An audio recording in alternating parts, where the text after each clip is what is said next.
भक्तों, सनातन हिंदू धर्म में तुलसी के पौधे का महत्व सबसे अधिक है। सबसे पहले तुलसी की पूजा भगवान विष्णु जी ने की थी। श्री हरि कहते हैं, जिस प्रकार देवी लक्ष्मी से वैकुंठ को ऐश्वर्य प्राप्त है, उसी प्रकार वैकुंठ में तुलसी के कारण ही पवित्रता प्राप्त है। पृथ्वी लोक पर जिस स्थान पर भी तुलसी का पौधा होगा, उस स्थान पर कभी बुराई का वास नहीं होगा।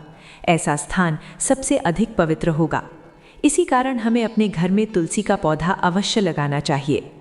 तुलसी के पास दीपक जलाने से क्या होता है, आइए जानते हैं इस प्राचीन महान कथा के माध्यम से, जो भगवान श्री कृष्ण ने देवी सत्यभामा को सुनाई थी। अगर आप सनातन धर्म में आस्था रखते हैं, अगर आप भगवान विष्णु और माँ तुलसी से प्रेम करते हैं, तो वीडियो को लाइक ज़रूर करें, चैनल को सब्सक्राइब करें और कमेंट में लिखें जय श्री कृष्ण और जय माँ तुलसी। आपका एक छोटा सा समर्थन हमें और भी ऐसी पवित्र कथाएं लाने की शक्ति देता है। अब पूरी श्रद्धा से इस दिव्य कथा को सुनिए, क्योंकि ये कथा हमारे शास्त्रों में वर्णित है। एक समय की बात है, देवी सत्यभामा भगवान श्री कृष्ण के पास आकर पूछने लगी, हे स्वामी, आपने मुझे तुलसी को जल देने का महात्म्य सुनाया, लेकिन तुलसी के पास दीपक जलाने का क्या महात्म्य है?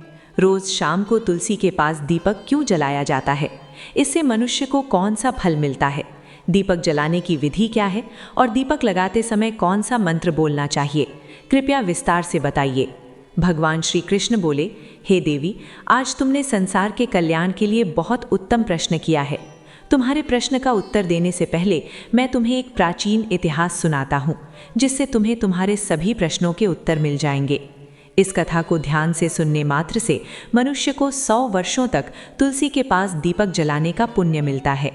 देवी सत्यभामा बोली, हे प्रभु, मैं इस कथा को सुनने के लिए उत्सुक हूँ, कृपया मुझे सुनाइए। तब भगवान श्री कृष्ण कथा सुनाने लगे। हे देवी, पूर्व काल की बात है। दक्षिण दिशा में तुंगभद्रा नाम की एक बड़ी नदी है। उसी नदी के किनारे हरिहरपुर नाम का एक सुंदर नगर था। उस नगर में हरि दीक्षित नाम का एक ब्राह्मण रहता था। वो बहुत गुणवान, चरित्रवान, धर्म का पालन करने वाला और वेदों के मार्ग पर चलने वाला था। उसने सभी शास्त्रों का अध्ययन किया था, लेकिन उसे ब्राह्मण की एक पत्नी थी, जिसे लोग दुराचार कहते थे, क्योंकि उसके कर्म उसके नाम जैसे ही थे। वो हमेशा अपने पति का अपमान करती थी, उसे कटु वचन कहती थी, भोजन नहीं बनाती थी, पति के साथ प्रेम से बात नहीं करती थी, उसके मित्र और परिवार वालों को भी अपमानित कर देती थी। वो काम भाव में डूबी रहती और अन्य स्त्रियों के साथ घूमती रहती। उसका मन अपने पति में नहीं, पराये पुरुषों में लगा रहता था। वो सज धज कर गाँव में घूमती, पुरुषों को मोहित करती, कभी जंगल में जाकर किसी सुंदर पुरुष की प्रतीक्षा करती। एक दिन हरि दीक्षित ने कहा, हे भद्रे, तुम्हारा ये आचरण उचित नहीं है, इससे तुम्हारा अहित होगा। तुम ये पाप करना छोड़ दो, तुम्हारे व्यवहार से मुझे बहुत दुख होता है। तब वह स्त्री बोली, न जाने किस पाप के कारण मेरा विवाह तुम जैसे भिखारी से हुआ। लगता है पिछले जन्म में पाप किए होंगे, इसलिए मुझे गरीब पति मिला। तुम मेरी इच्छाएं पूरी नहीं कर सकते, मुझे मजबूरी में तुम्हारी झोपड़ी में रहना पड़ता है।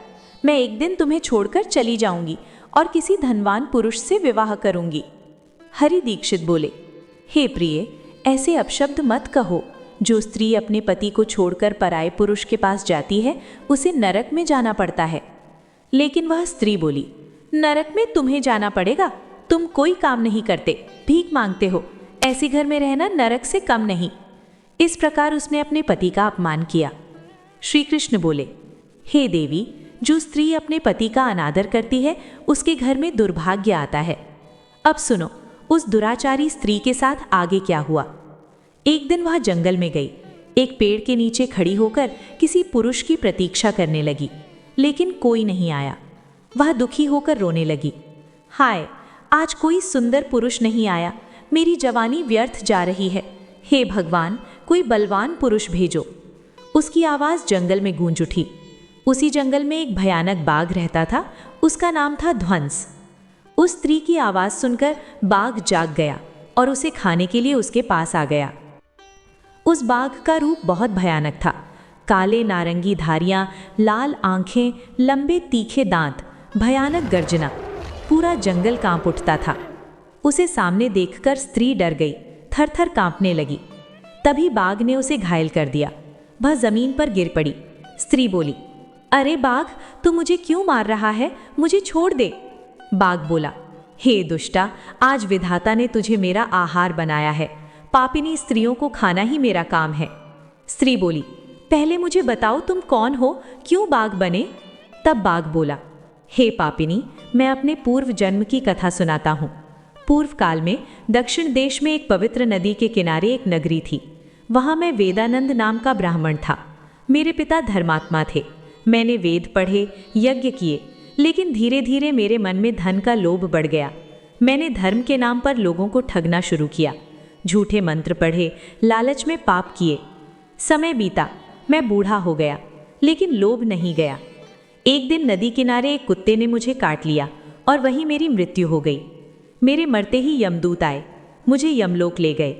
चित्रगुप्त ने मेरे पाप बताए। यमराज ने मुझे नरक भेज दिया। मैंने वर्षों तक यातना सही।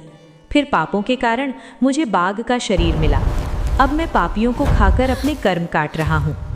इतना कहकर बाघ ने स्त्री को मार दिया और उसे खा गया। उस स्त्री की मृत्यु के बाद उसी स्थान पर यम के 2 दूत प्रकट हुए। उन्होंने उस पापिनी स्त्री को उठाया और उसे यमपुरी ले गए। वहां उसे यमराज के सामने खड़ा किया गया। चित्रगुप्त ने उसके कर्मों का लेखा जोखा पढ़ा। हे धर्मराज, ये स्त्री अत्यंत पापिनी है।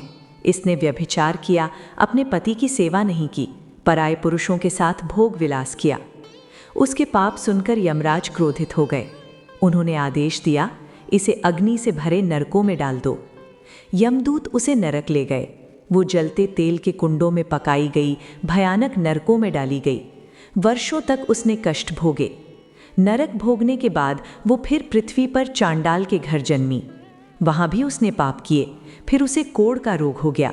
उसका शरीर जलने लगा, आंखों में पीड़ा, जीवन दुखों से भर गया। एक दिन वो तीर्थ जाने निकली और एक आश्रम के पास रहने लगी। उस आश्रम में एक तुलसी का पौधा था। वहां स्त्रियां तुलसी के पास दीपक जला रही थीं। ये देखकर वो चकित हो गई। उसने एक साधु से पूछा, हे साधु महाराज, ये कौन सा पौधा है और ये स्त्रियां दीपक क्यों जला रही हैं? साधु बोले, हे कल्याणी, ये पवित्र तुलसी है। इसके दर्शन से संकट दूर होते हैं, जल देने से देवताओं की कृपा मिलती है और इसके पास दीपक जलाने से समस्त पाप नष्ट हो जाते हैं। ये सुनकर स्त्री बोली, क्या मेरे जैसे पापिनी के भी पाप नष्ट होंगे?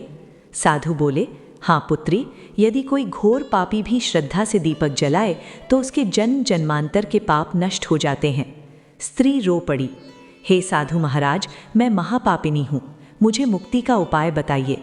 साधु बोले, अब से रोज तुलसी के पास दीपक जलाओ, तुम्हारे सभी पाप नष्ट हो जाएंगे। उस दिन से वो स्त्री रोज तुलसी के पास दीपक जलाने लगी। एक शाम जब वो तुलसी के पास दीपक जला रही थी, तभी उसका हृदय फट गया और उसकी मृत्यु हो गई। यमदूत उसे लेने आए, लेकिन उसी समय भगवान विष्णु के 2 दिव्य पार्षद प्रकट हुए। उनका रूप तेजस्वी था, स्वर्ण जैसा प्रकाश निकल रहा था, नीले सुनहरे वस्त्र, शांत मुस्कान। उन्हें देखकर मन श्रद्धा से भर जाता था। उन्होंने यमदूतों को रोक दिया और बोले, हे यमदूतों, इस स्त्री को छोड़ दो, ये नरक जाने योग्य नहीं है। यमदूत बोले, ये स्त्री तो पापिनी है, हमें यमराज का आदेश है। तब विष्णु पार्षद बोले, हाँ, इसके पाप बहुत थे, लेकिन इसने संध्या समय तुलसी के पास दीपक जलाया है और ये पुण्य इसके सारे पाप जला चुका है। यमदूत चकित हो गए। क्या केवल तुलसी के पास दीपक जलाने से सारे पाप नष्ट हो सकते हैं? पार्षद बोले, तुलसी भगवान विष्णु की परम प्रिय है। जो श्रद्धा से तुलसी के पास दीपक जलाता है वो विष्णु की कृपा का पात्र बन जाता है। संध्या समय दीपक जलाने का पुण्य अनंत गुना बढ़ जाता है। इस स्त्री ने सच्चे मन से तुलसी पूजन किया, इसलिए इसके पाप समाप्त हो गए। यमदूत हाथ जोड़कर बोले, हमें इसकी भक्ति का ज्ञान नहीं था, अब हम लौटते हैं। और वे यमलोक चले गए। भगवान विष्णु के पार्षद उस स्त्री को दिव्य विमान में बैठाकर स्वर्ग ले गए। तब भगवान श्री कृष्ण बोले, हे देवी सत्यभामा, तुलसी के पास दीपक जलाने से मनुष्य के सभी पाप नष्ट हो जाते हैं। जो स्त्री रोज शाम को तुलसी के पास दीपक जलाती है वो सौभाग्यशाली बनती है, उसे सुख समृद्धि मिलती है, पूर्व जन्मों के पाप मिट जाते हैं। भगवान श्री कृष्ण आगे बोले, हे देवी सत्यभामा, तुलसी के पास दीपक जलाने से मनुष्य के सभी पाप नष्ट हो जाते हैं। जो स्त्री नित्य शाम को तुलसी के पास दीपक जलाती है वो सौभाग्यशाली बनती है। उसके पूर्व जन्मों के पाप मिट जाते हैं, उसे सुख और समृद्धि प्राप्त होती है। रोज तुलसी के पास दीपक जलाते समय इस मंत्र का उच्चारण करना चाहिए। ओम तुलसी देवयै विद्महे विष्णु प्रियाय धीमहि तन्नो वृंदा प्रचोदयात्। श्री कृष्ण कहते हैं, हजारों अमृत के घड़ों से नहलाने पर भी श्री हरि को उतनी तृप्ति नहीं होती जितनी तुलसी का एक पत्ता चढ़ाने से होती है।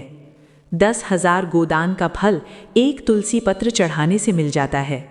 जो मृत्यु के समय अपने मुख में तुलसी पत्र का जल पा लेता है वो पापों से मुक्त होकर श्री कृष्ण के धाम जाता है। जब भक्त तुलसी के पास दीपक जलाता है तो उस प्रकाश में छिपी ऊर्जा नकारात्मक शक्तियों को नष्ट करती है और सकारात्मकता का संचार करती है। ये घर के वातावरण को पवित्र करती है, देवताओं की कृपा को आकर्षित करती है। दीपक का प्रकाश अज्ञान का अंधकार दूर करता है, ज्ञान की ज्योति जगाता है।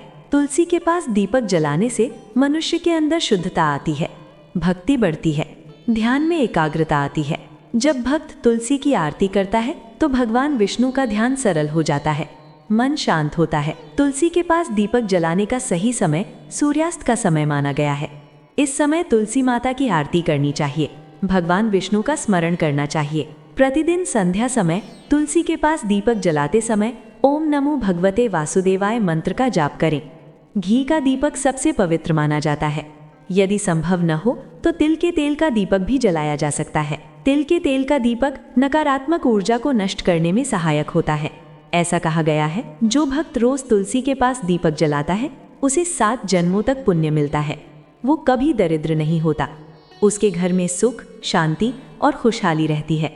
धार्मिक ग्रंथों में लिखा है, तुलसी के पास दीपक जलाने से पितृदोष, ग्रह दोष और काल सर्प दोष भी शांत हो सकते हैं। इससे घर की नकारात्मक ऊर्जा दूर होती है, सकारात्मक ऊर्जा आती है। तुलसी के पास दीपक जलाने से आत्मा की शुद्धि होती है, जन्म जन्मांतर के पाप नष्ट होते हैं, आत्मा को शांति मिलती है, सद्गति प्राप्त होती है। यदि कोई व्यक्ति जीवन के अंतिम दिनों में तुलसी के पास दीपक जलाकर भगवान का स्मरण करे तो उसे मृत्यु के बाद यमदूतों का भय नहीं रहता, उसे सीधे भगवान के धाम में स्थान मिलता है। तुलसी के पास दीपक जलाने से देवी लक्ष्मी का आशीर्वाद मिलता है, जीवन में आर्थिक संकट नहीं आता, घर में समृद्धि रहती है। तो दोस्तों, इस प्रकार भगवान श्री कृष्ण ने तुलसी के पास दीपक जलाने का महत्व बताया। अगर आपको ये कथा अच्छी लगी तो वीडियो को लाइक करें, कमेंट में लिखें जय श्री कृष्ण, जय माँ तुलसी और चैनल को सब्सक्राइब करना न भूलें। आप सभी का बहुत बहुत धन्यवाद। हरि बोल।